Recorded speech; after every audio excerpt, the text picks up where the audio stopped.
Nobody was born to be ordinary. The problem with Christians is we don't like paying the price. And the problem with the altar is you must pay the price. You don't pay the price, God has no problem. You remain where you want to be. The choice is yours today. Let me say this. I've said this several times. You are not yet prosperous if nobody envies you. If you still have many friends, my friend, you have no impact. When you start having an impact, the enemies will multiply. But your altar will fight for you. Daniel angepatikana tu, kosa lake ni kumpenda Mungu wake. That is what I call servicing your altar.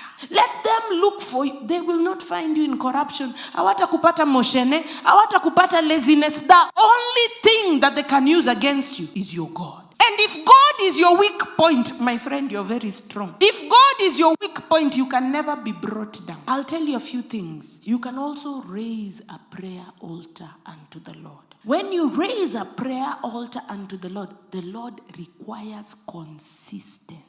Secondly, your prayer altar will be challenged. Some of us are willing to serve God faithfully as long as there's no challenge. But when God is checking and he wants to do his part of the bargain, he will allow some challenges to see how committed you are. Altars will cost you, but altars will also reward you. Is it that you don't know the God you serve? That is why you're not committed. Altars call for commitment. But you see, unless you know the God you serve, unless you're sure he'll come through for you, you can't. And for as long as we remain casual with our relationship with God, we will command no power and no result.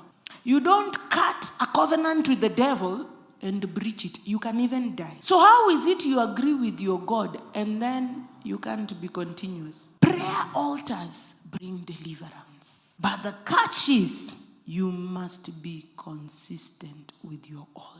I shared with you on Sunday, it was not only Daniel, even Peter had a prayer altar. And Peter would talk about the hours of prayer. Do you have any hour of prayer? Do you deal with God on the basis of a covenant that at a certain time I will be found praying because I know you're my deliverer. I know you are the one who holds my destiny. It is these things Christians are not taught, and we don't see the power of the altar. Ours is the mightiest altar. God can never fail. He is omnipotent. He can do anything. But the Lord is saying, let's not be casual. Every story you see in the Bible is a dimension, a possibility with God. The God of Daniel, he's the God we serve. He's the God that is able to give you distinction, regardless of the environment you are in. But we see that he requires men to raise an altar. I just want to give you a few minutes to meditate.